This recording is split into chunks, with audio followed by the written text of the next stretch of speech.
to the Breakfast Leadership Show, where we interview global thought leaders on business, leadership, and life. Here's your host, keynote speaker, best-selling author, and chief burnout officer of the Breakfast Leadership Network, Michael Levitt.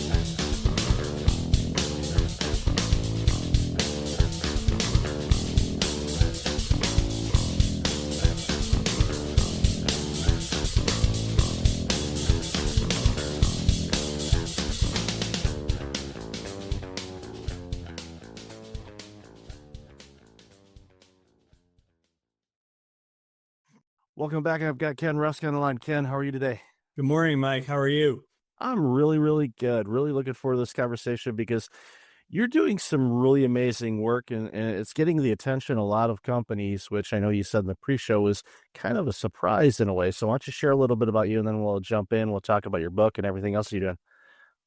Well, just quickly, I grew up as a blue collar entrepreneur. That's what they claim to call me, whatever that is. And yeah, I had a bunch of odd jobs as a kid. And then in high school, I started digging ditches and I started working in the office in the wintertime when I was in school, dug ditches in the summertime. And then that turned into, they sent me around the country to open franchises. I started in 1986 in my company in Toledo, Ohio with 6 people. And I think we have 200 today. So it's been a hell of a ride. That's awesome. I grew up just north of you in the Metro Detroit area. So we share the mud hens. So, thanks so much for that. Thanks for that feeder system. That's done the Tigers quite well over the decades. Yeah, there's some pretty good players going up there. That's for sure. Yeah, definitely. So here you are, you're blue collar work, you're digging, and doing real hard work because that's not easy work by any stretch. And then, in the wintertime, you did the office work. Now, a lot of times you see, people that are in certain types of trades where, they like one thing, but they don't necessarily like the other kind of thing. So the fact that you were able to kind of interchange the two of them speaks volumes about you. I mean, even in an early age that you could pick up the things. And then, of course, you got obviously a pretty good understanding of the business that you were in and all of that. And then, that just, led to the franchising kind of things. And then, of course, the success you've had with your organization. I mean, growing it to, when you get a business up to, a few hundred people, that is success, period. Small business in America, you get somebody that large, it speaks volumes on what you're doing and you're able to scale it and obviously learn through the growing pains and all of that. So, that's one of the beautiful things about the work that you've done so far.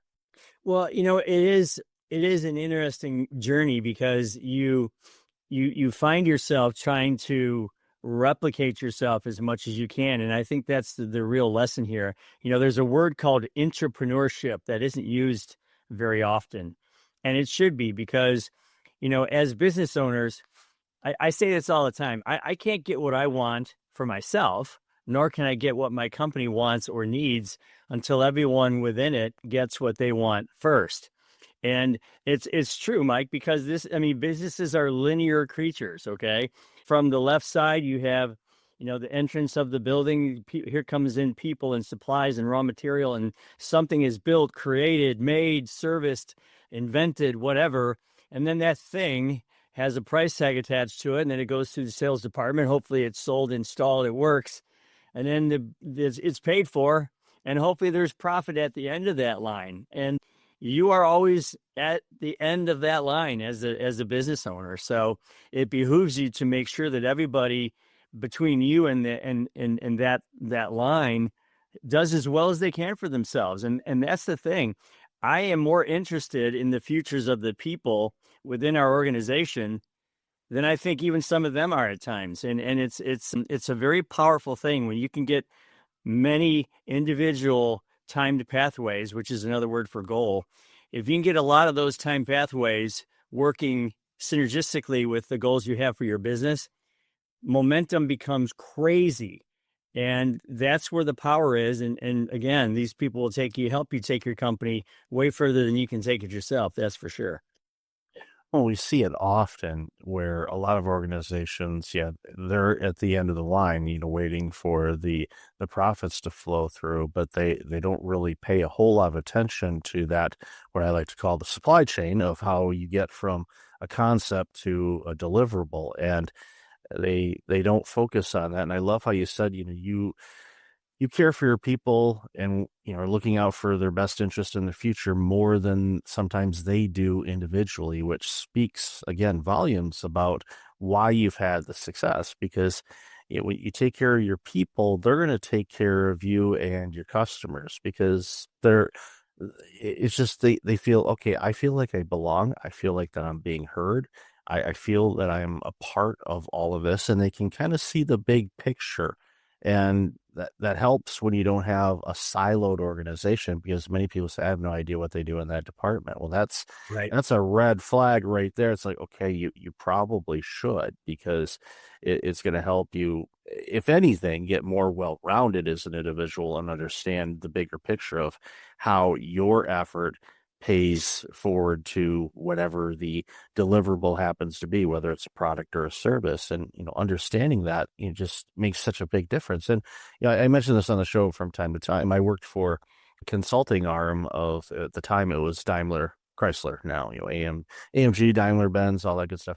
Sure. And we were in the asset management division, and what we did is we worked with Fortune 500 companies, getting better understanding and better inventory on their actual physical assets that they owned, because many organizations literally had no clue. I mean, there was a best guesstimate kind of thing of what they had.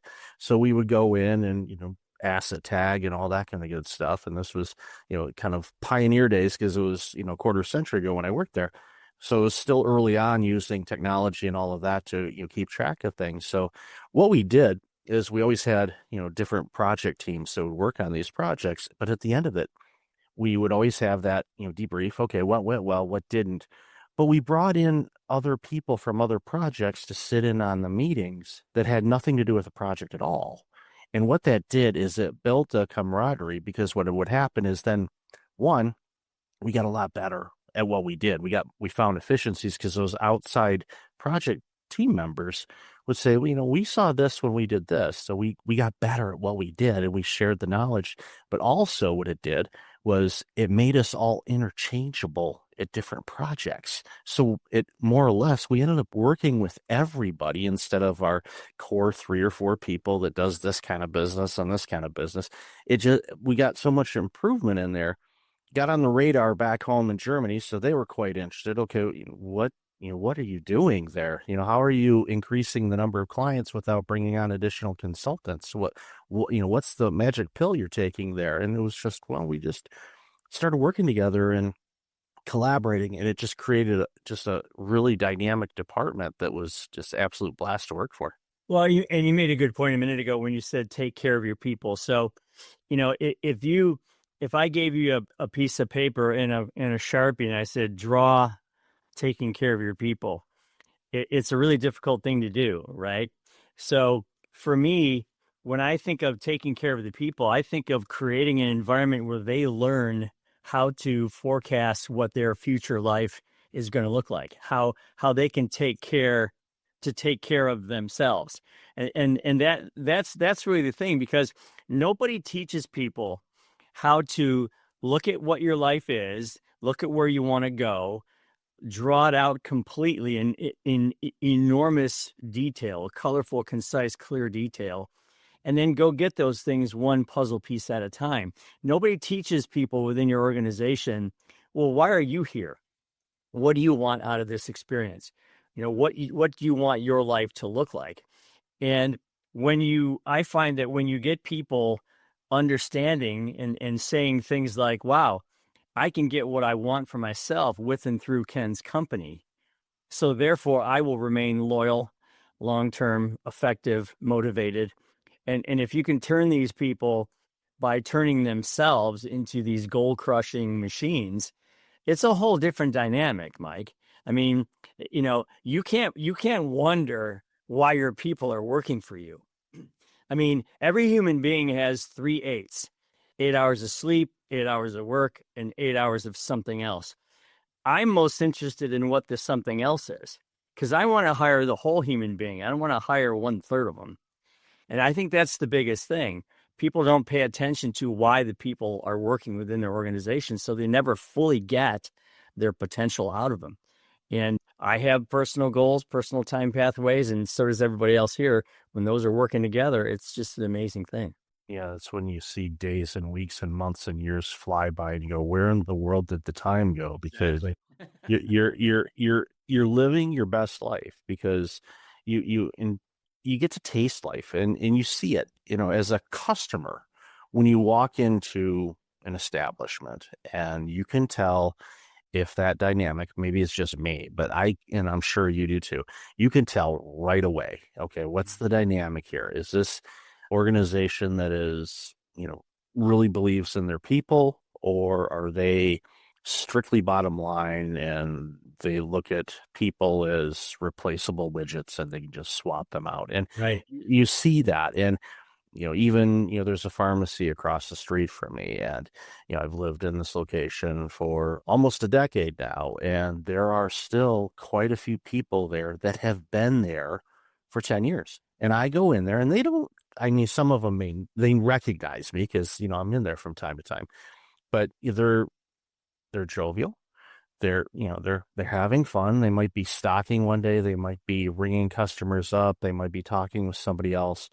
They're laughing. They're having a great time. And which is good, because usually when people go into pharmacies, they're getting medicine because they don't feel good. So when you have your staff kind of creating that, it naturally makes other people and customers just feel a little bit better. And when you have that in an environment, what happens is, like in the case of your organization, the retention numbers are, Guinness Book of World Records levels, quite frankly. They're like, wow, how are you able to retain that percentage of people in a very challenging, hard work type of job? It's just with physical labor and construction and, everything that you guys do, that's physically hard work. So in order to retain people, they got to want to work there. And when people want to work for you, it is one of those things where you need to, one,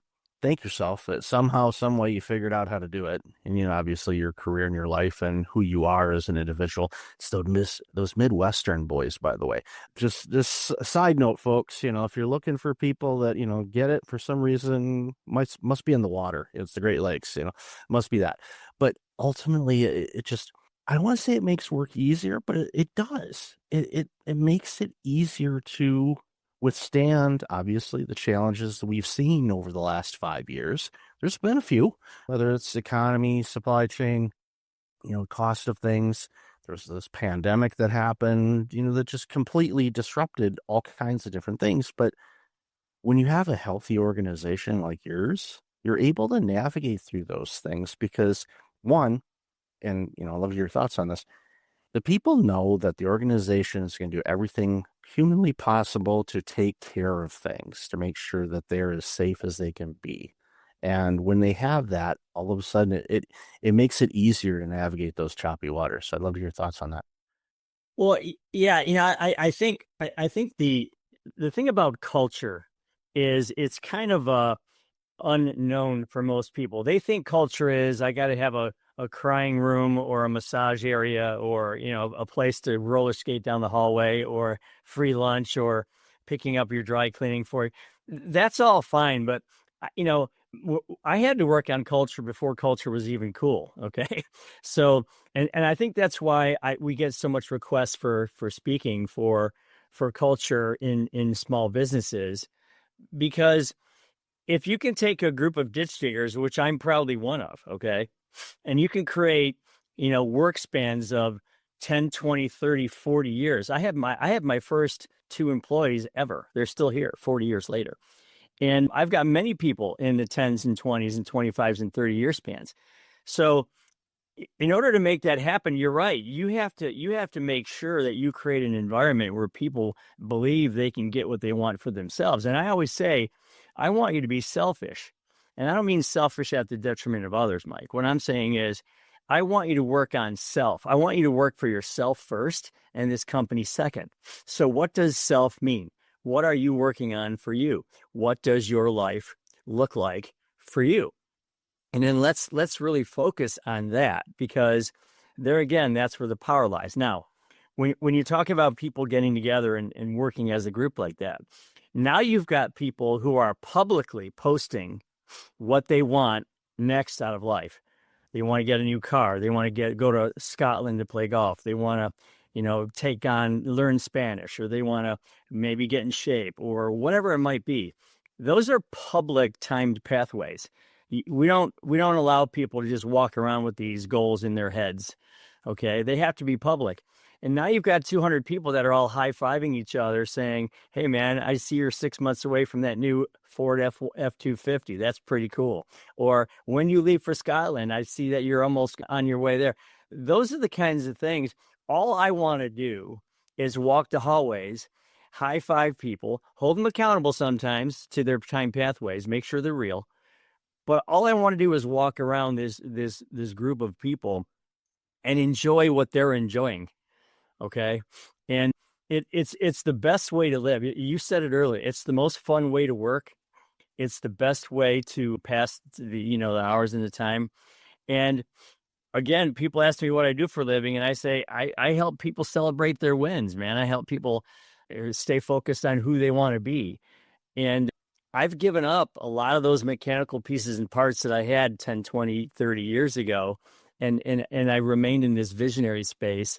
And as a CEO or a boss, manager, owner, whatever you want to call it, it's been fun. And I wouldn't change a thing. And to see the people winning is just all of it. Yeah, winning never gets old. So let's segue to your book. And we talked about this a little bit in the pre-show, where you wrote this amazing book, and an interesting side effect has come of it. And I always ask authors this, because I get to talk to a lot of writers on the show, as I always ask, okay, what motivated you to write the book? Because it is a time-consuming endeavor for sure. And but what prompted you to write the book? What's the book about? And then let's talk about the side effect that came of it. So I hand it over to you. So the book's called Blue Collar Cash, and it's not necessarily about blue collar as much as it is about figuring out what you want your life to look like, and then picking any of the paths that you can take to get there, one of them being blue collar. Let's just not forget them, and let's not stigmatize them, because the supply is low and the demand is high, and that's where all the money is right now. So blue collar is definitely a place to be. But I wrote the book because literally, I mean, my daughter got sick when she was 12, like really bad sick. And it was a scary 5 years for her mother and I and her. And you're in oncology rooms and waiting, doctor's offices and, radiology rooms and all that kind of stuff. And you have a lot of time to think. So I started writing letters to her about what I thought she should be chasing in life, or what any of us should chase in life for that matter. And those stories began to just compound. And then I added friends of mine who were blue collar entrepreneurs who are extremely successful, and they overcame the most unbelievable circumstances to become successful. I mean, really bad stuff. So it just kind of consummated in this 80,000 words that an editor noticed in New York. And then pretty soon I had an agent and a publisher, and it went crazy. It became a bestseller, and I'm still shocked, humbled, grateful, all those things. But what's interesting is the readers. So I thought the reader would be a 17 to 35-year-old person who wanted to figure out what they wanted their life to be. Turns out there was a second reader who was someone who made the wrong decision and now is in their 40s and like, I got to get out of what I'm doing. I can't stand it. I was so much happier being a plumber's assistant. I think I'm going to go start my own plumbing company. And so that was reader number 2, which was kind of cool. I get a lot of those letters, but the one that was the most shocking was the companies. The companies who were reading this book and saying, hey, wait a minute, we can build a team around this book. We can build a team around the message of intrapreneurship and how to develop that. So yeah, companies are buying the book, and they're having book clubs around it. And that's been pretty cool. It's led to a lot of webinars and a lot of speaking engagements, and yeah, it's been fun. Yeah, it's one of those things. And, the books that I've published, I went through a book publishing company outside of Columbus. Somebody that grew up in Michigan hanging out, in Ohio State, and, Yeah, right. I kept it quiet back in Michigan because I didn't want them thinking anything, but Sure. I love the people in Ohio. It's just, again, it's one of those amazing, spent many times in that state growing up. But, the key thing there is, going back to the publisher, is that, a book is one of those things that once you publish it, it can spin off into different things. You don't think about that when you're writing it and publishing. It's okay. I can physically pick up this book. I go into a store, Barnes and Noble, there it is on the shelf. It's kind of a surreal thing to see, but also, It but is. but also it's one of those things where you think, okay, well, I wrote it, I published it. This is to help, like you said, the audience. You're like, okay, younger adults are going to be reading this and hopefully can kind of figure out their way a little bit. But then businesses are going, wait a minute, we get our people to do this. They're going to, all the things that came of it. And of course, you've seen that with the speaking engagements and the webinars and all that, because companies are starving and they're also struggling because I think deep down, most organizations and leaders want the best for their people, but they're not quite sure how to go about it. And I think your book is an amazing, I don't want to diminish it and call it a roadmap, because that's not necessarily what it is, but for organizations to recognize this is something that we could do to help everybody get a little bit more in tune with themselves, in turn helps reduce a lot of the inner turmoil that people bring to work on a daily basis. Because the life is not easy. We've all experienced some huge challenges, and with your daughter, it's in a, I'm not gonna guess this, but my sense is anytime that any of my children were ill, quite frankly, it was the most powerless feeling I've ever experienced. You're in this void, like, I can't do anything about this. And it's Right. a horrible, horrible feeling. But in a lot of organizations are kind of failing that right now with people and turnover and lack of engagement and things like that. So by following your book, it can help reignite and help people rediscover themselves. And in many cases, those people that were disengaged, not contributing and just kind of there, can turn around and continue to work there and improve. And all of a sudden you're like, well, what happened? It's like, well, we got better in tune with ourselves, and this book helped us do that. Yeah, it's been very rewarding to get the feedback, to get the reviews and whatnot. I guess when you become successful, I mean, I've had 6 or 7 businesses now. Some I still have, some I've sold, and it's been just, again, I'm very humbled, and I should say I'm very lucky and very grateful. I think what happens when that happens to you is you then want to turn around and say, okay, how can I help other young entrepreneurs shorten their learning curve?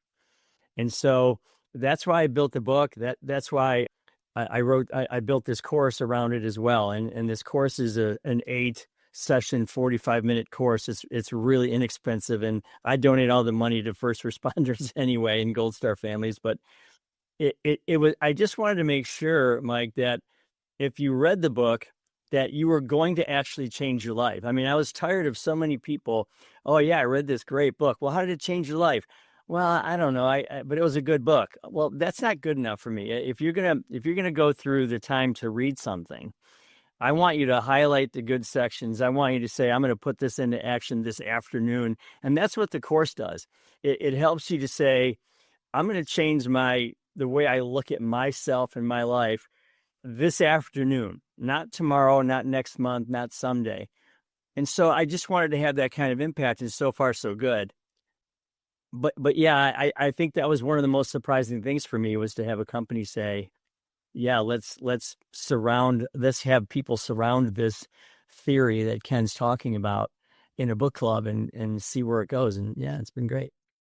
That's awesome. And it reminds me of somebody that I know. He mentioned this the other day. I was watching one of his webinars, and he said, in today's day, and you just gave a great example of someone buying a book, read it. It's okay. What are you going to do with it? No, it was just a good book. I just read it. And he basically says, and this is something that he's done, and results may vary for people, but he said, if you're going to buy a book or download that free ebook on how to do XYZ, he used the math. Okay, you're going to take an hour to buy it or do it or something like that.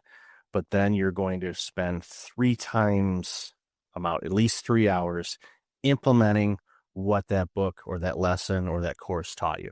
You're spending more on the implementation than the actual reading of it. So if you're not going to do that, don't bother downloading the free download on how to do this. Don't bother, because all you're going to do is quite frankly, you're hoarding PDFs. Okay. That's the best way to describe it. It's like your downloads folder has 3,000 PDFs of ebooks that most people will never read because, well, I got it. And there's and I'm not diminishing that the intent is not there. It's like, I would like to learn this, but I'll get to it someday. I've looked at pretty much every calendar on the planet that I could see. I've never seen the word someday anywhere. It's not there. Okay. Right. Today, and dates, circle it, commit it, clear, do whatever you need to do. Because if you feel it's strong enough and you want to make an improvement in your own personal life, because if you take care of yourself, like Ken said, guess what? You're going to be able to take care of a lot of people, your company, the people you serve, your family, friends, all of that.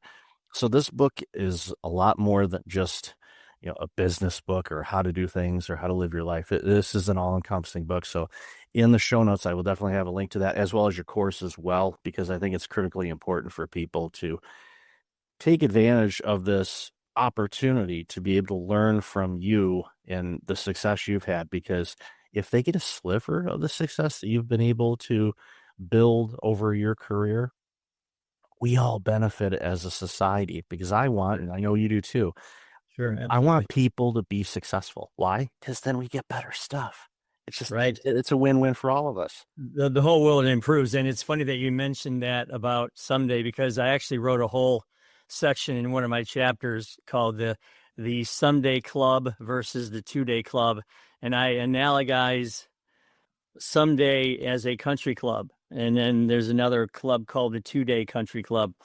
And it's a pretty cool spin on getting your mind right, because when you read these two clubs, you're going to go, wow, I don't want to belong to that one. I really want to belong to that one. So pretty interesting part that you mentioned that, because it's a very powerful choice of words.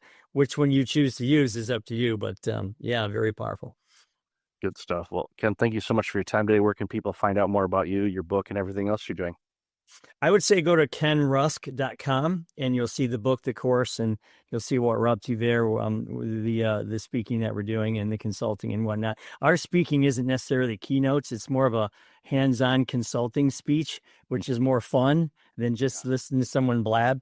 So be ready to do stuff when you have us, and it's a great time. So kenrusk.com, you can find all that stuff there. Awesome. I'll definitely have that in the show notes. So Ken, thank you for being you and for doing all this amazing work. It's making the world a much better place. So appreciate your time today. Thanks, Mike. Thanks for listening to the Breakfast Leadership Show, part of the Breakfast Leadership Network. Visit breakfastleadership.com for tips on empowering your business and your life.